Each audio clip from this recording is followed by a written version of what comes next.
Welcome to this week's Today's Health and Wellness Podcast, mini episode for March. This is Brett. And I'm Ashley. First off, thanks for downloading and listening to this mini episode of our podcast. At the very beginning of the month, we bring you a full episode of Today's Health and Wellness. And as the month goes on, we want to make the segments of the podcast available for you so you don't have to skip through the longer monthly podcast. All the information about this mini episode is in the podcast show notes. Enjoy. Welcome back to today's Health and Wellness Podcast, guys. We have the Trevors from Elite One Fitness. How are you guys doing? Good, Ashley. How you doing? Great. Good. Happy to be here. Glad to have you back. Always a good time. We're excited. We got some good stuff for you today. Oh, yeah. So, we got some common fitness and health myths that we're going to kind of talk about and either, dispose of or give credibility to, or just kind of expand on them a little bit and kind of help you guys kind of see through different things that have been passed down inside the gym, inside the fitness clubs, or just word on the street. And, a lot of times it could be false information, and we just take it as the truth because it's what we hear. So the first thing we're going to talk about is, this is a big one we hear with women.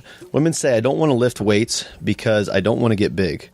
Is this true? Is this a myth? What's your take on this, Trevor? This is a huge myth. So when we talk about women, they don't have the testosterone to put on that natural bulky size like they think they do. We see it a lot with a lot of our clientele where they say, well, I'm not going to get big, am I? And that's the first thing I said to you guys. Exactly. You were absolutely right. Yeah, it is. I did. Yeah, we had to stump that right away.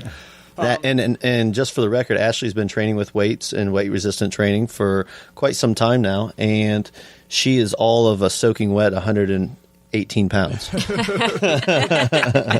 so you don't your have, butt, but that's right. She is very strong. I'm not. That's what I always say. I'm not going to lie. There's a lot of validity to that. You are very strong for your size. So, anyways, go ahead, Trevor. I didn't mean to interrupt you there. Oh no, you're fine. I was just saying that that you guys don't necessarily have the testosterone to put on a lot of size. And with that being said, is your training method and module always dictates that as well. When you're training, you're doing a lot of high reps, high intensity, you're not going to put on a lot of size and a lot of muscle mass. So therefore, as you train too, make sure you're training in a way that is going to dictate the body in the direction you want to go as well. Yeah, definitely. So that's one, don't be afraid to pick up those weights. You're not going to be able to put on that bulky mass bodybuilder size that you're scared to do. What you're going to do is you're going to be able to tone up some lean muscle, and also burn calories and melt away fat at the same time. So that's just a big myth. I don't want to get big and bulky, so I don't want to lift weights.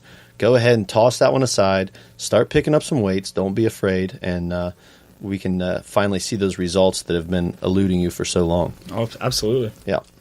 Can Okay. you burn more calories doing weightlifting often? Most definitely. Right? Yeah. Than So just the normal cardio? Yeah. Right. If you look back into our first segment of the podcast, that's also hosted. If you guys haven't got a chance to listen to that, check that one out as well. We talk about the EPOC and the afterburn effect, and weights just really dip into the EPOC, right? The EPOC is back. You dip into a lot more muscle fibers, and you recruit a lot. There's a lot more muscle recruitment, and the more muscles you recruit, the more energy expenditure you're going to have, so the more calories you're going to burn. So especially after the workout. It's all about exhausting your body, and when you're able to fire those muscle fibers like that, you're going to pull energy sources to exhaust that body out. Definitely. That's a good question, or a good statement, I guess. We've trained you well. No pun intended. That's right. I'm so punny. That's lame. That's the lamest one I've That's ever good. heard. That's good. That's so funny. We're going to take a poll. I think people enjoyed it. Oh, gosh. Okay, so Trevor, I want to add lean muscle mass to my body. I want to, I really want to try to, maybe the word bulk up isn't necessarily the best for everybody, but I definitely want to put some good lean muscle on my body. Look aesthetically pleasing. Aesthetically pleasing, exactly. Should I just lift super heavy? Is that how I'm going to, the heavier I lift, the bigger I'm going to get? Well, I'm glad this is one that's on here, because growing up and going to a bigger box gym, that was one thing I heard all the time. I'd always ask even the trainers around the area, well, I got I got to do this and that. And the first thing I say is just lift heavier, go heavier. And that's not always the answer. You want to hit that hypertrophy stage. And when you're talking about the hypertrophy stage, you're hitting more. Well, there's a lot more to it than that. But, you're getting around 8 to 12 to 15 reps of exhaustion, not necessarily hitting that 2 to 3 rep max where you're really getting a lot more strength involved in that. Right, yeah. And I want you guys to kind of pick up on that. Like when we're talking about lifting super heavy, some people get caught up into doing a lot of exercises when it's close to their maximum weight, their max effort. So if you're doing 2 to 4 reps, if that's all you can do because the weight's so heavy, you're going to get a lot stronger. That's for sure. You're definitely going to get a lot stronger, but it's not going to be advantageous for the aesthetically pleasing body that you're striving for if that's your goal. You're not going to be that's not advantageous for putting on lean muscle mass. That's better for becoming a lot stronger, firing the nervous system quicker, being more explosive. Like Trevor said, just reiterating that 8 to 12 rep range is right there where we're going to engage those muscles effectively to really break them down just enough and still build muscle and everything. And granted, there is much more to it than that. And if you guys like to email us to go over kind of like how we do eccentric tempos, pauses, stretches on the muscle group, and how we do that properly, you're more than welcome to email us or Facebook message us. However, we kind of stay in that rep range just because it's easy to pick up on. So without us going into too much depth, you guys understand what we're saying. Yeah. So we're talking about the 8 to 12 rep range too. That's not, okay, I did 8 reps, but I could have done 15. Get a weight to do 8 to 12 reps, meaning that last rep, you can't get another one. Exactly. So, I'm glad you said that because that was my next point was 100%. You have to make sure you're using weight that's still heavy enough. Okay, so I don't want to say don't use heavy weights. We have to use heavy enough weights to where we're failing and we can only get to that 8 to 12 rep range. If we have the ability to get higher up in that 15, 20 rep range, then we're not using enough weight. If even the ladies using heavier weights. So if they're talking about trying to add some nice lean muscle mass to their body, maybe Ashley over here loves to work out her arms and loves those little nuggets on the biceps. Yeah. So there's nothing. Yeah. So there's definitely nothing. Like you said before, they don't have the testosterone to be able to really put on massive amounts of size. It's hard for someone like you and me. We work our butts off, every single day in the gym, and it's hard for us to put on 5 pounds of lean mass. Right. You know what I mean? So, and we're males, younger males with, solid testosterone levels, right? So with that being said, kind of take that in consideration too, ladies. So kind of bouncing back to the first one. So just kind of recapping, if you guys want to add nice lean muscle mass to the body, you're going to want to hit that 8 to 12 range and make sure the weight is heavy enough to do so. But at the same time, we're not doing weights so heavy to where we're only hitting that 2 to 4. Now, that 2 to 4 range is nice for building strength. Maybe that you want to do that every once in a while so that you can get stronger and use heavier weights to in that 8 to 12 range. It kind of helps it out there, but that's not what you want to pattern your workouts around. Yeah. So basically, going into the workout, you want to have a goal in mind, and make sure you're working out for that goal. So if you're trying to cut up, exhausting that muscle around 15 to 20 to even 30 reps, where you're hitting a max number that you can't get any more around there, is beneficial for exhausting your body and trying to really cut up. Definitely. So now moving on to the next question, kind of goes hand in hand with this one. If I want to cut in and I want to lose some body fat, right? I've worked really hard with toning the muscle underneath the layers of fat that I have on my body. I want to preserve that, that nice solid muscle that I have underneath there. If I want to cut in like that, should I eat like the food pyramid tells me to eat that we all grew up learning about? No, actually, one thing is in schools nowadays, they're actually teaching a totally different method, and there's a big reason for that. With the food pyramid. With the food pyramid, they have carbohydrates as the main intake.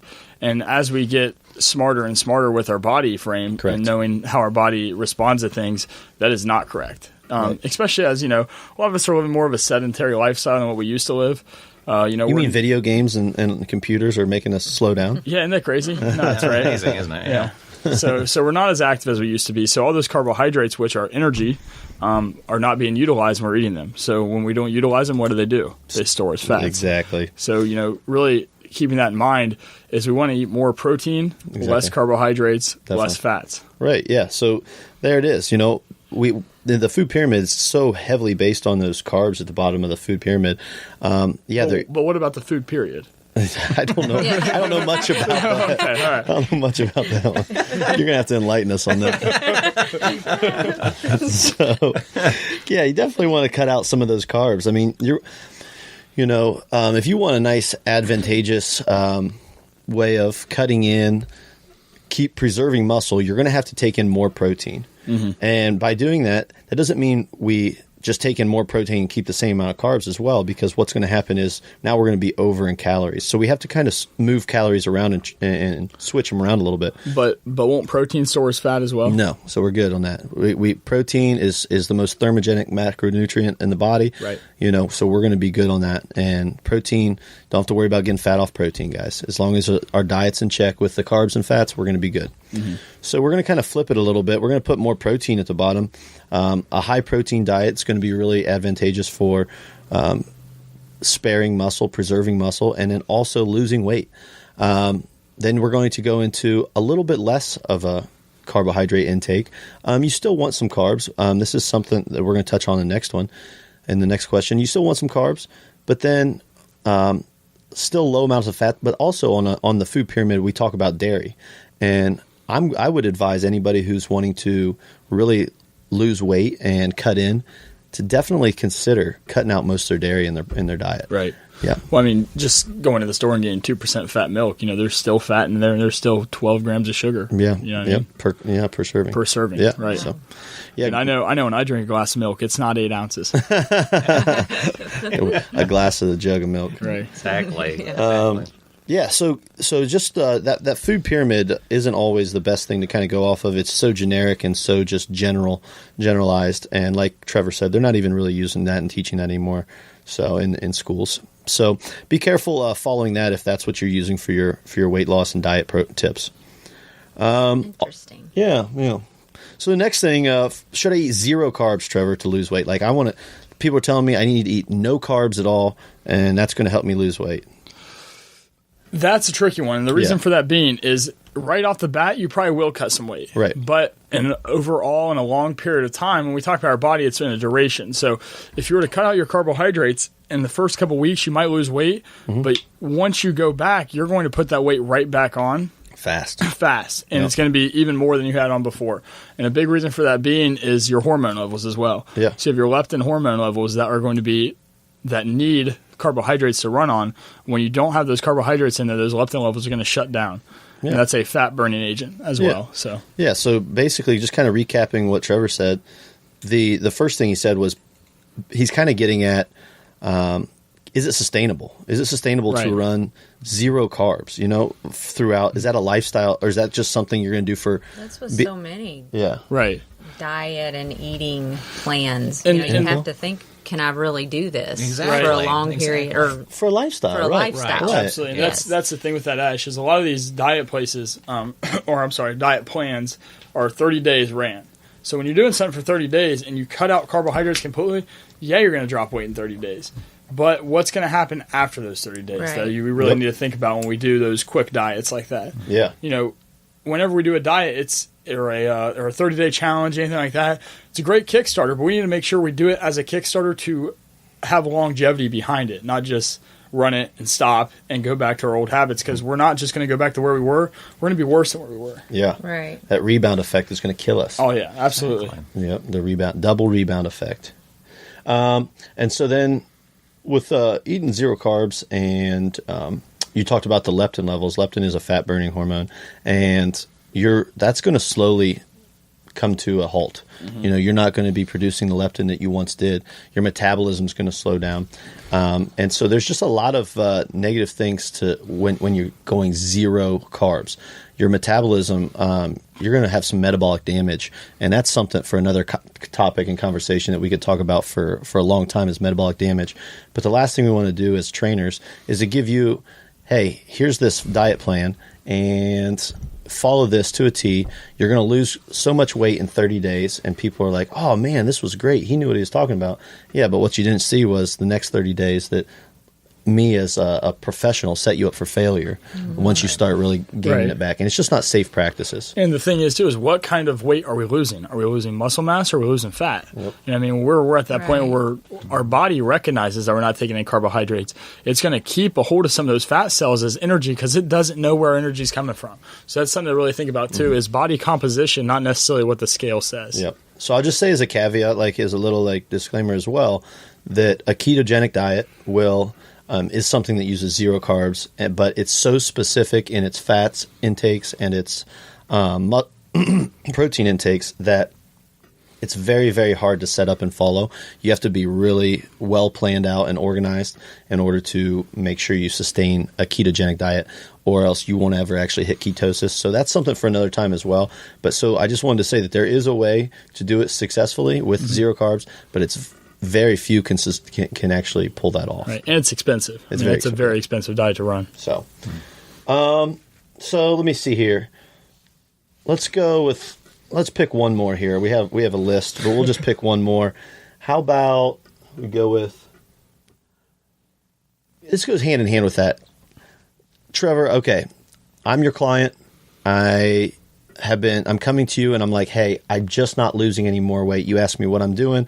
I tell you, I'm working out about the same as I have been, but now I'm only eating 800 calories a day, Trev, and I was losing weight for a while, and now I'm just not losing weight anymore. But I'm not eating very many calories. I mean, why can't I lose weight? See, this is a great one to bring up because I actually had a client ask me about this yesterday and was talking to me about cutting so many calories for this diet coming up, and I told him immediately that was a bad idea. One, he's a bigger guy, broader guy. He's about 6'2". And secondly, when you cut your calories that low, you have nowhere else to go. And again, we talk about storing fat as energy. Our body does it as a survival response. Right. So we're trying to survive, and your body recognizes that you're only taking in this much food. It's going to store and hold on to those fat cells for use when you need them most. So basically, just piggybacking on right there what you said. Right. You're as a survival mode, like Trevor says, your body's going to say, metabolism, slow down, so I'm not burning as many calories. Right, which is the last thing we want. Right. That's why, we are big advocates of breakfast too. When you skip those meals and stop those meals, your metabolism is a water wheel. And any time that you don't fill that energy source up to keep that thing moving, it's going to start being sporadical and stopping and going. Yeah. So, and like Trevor said, once your metabolism comes to a crawl because you're trying to survive, basically your body's going in survival mode, you can't burn calories to lose fat. Your metabolism's gone. Right. So, the thing is too, Trev, all right, so we're at 800 calories. We lost 10 pounds, but our goal is to lose 20.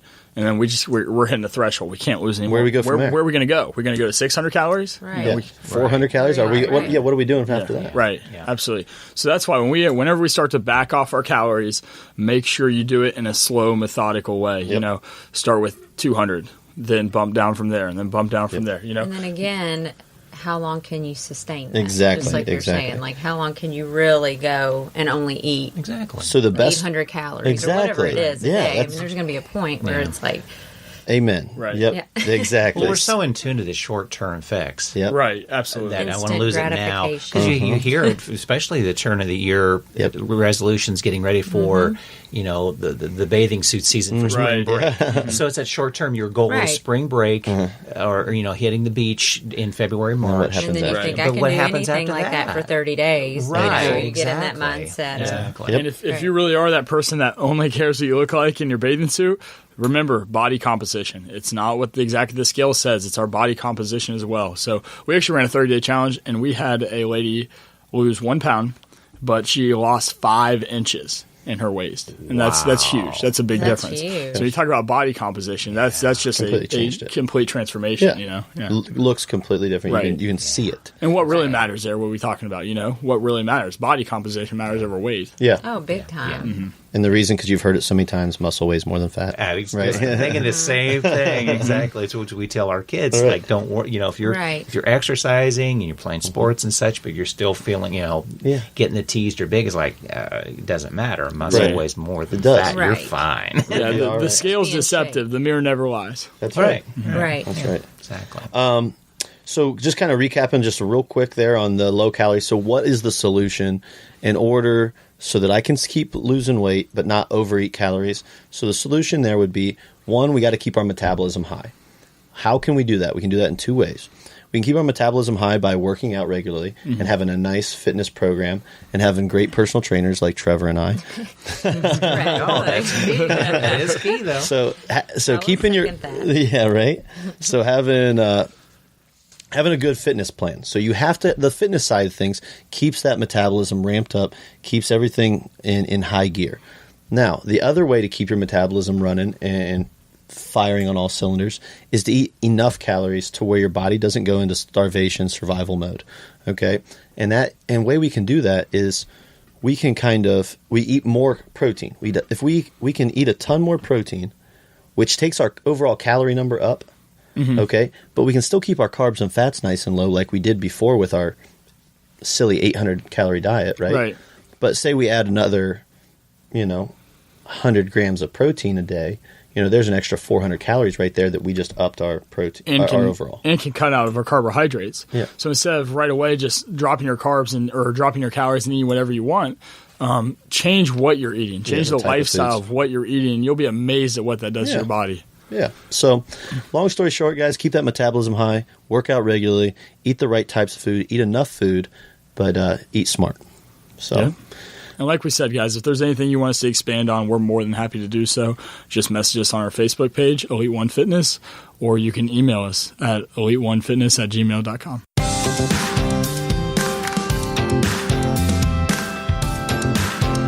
Thanks again for listening to this Today's Health and Wellness podcast mini episode, brought to you by Central Ohio Health and Wellness Magazine and Today's Health web pages on theblitz.com, 1039jackfm.com, and WMNI.com. Contact us if you have a health and wellness segment you would like us to cover. And sponsors, our contact information is in the podcast notes. We look forward to hearing from you. Circle270media.com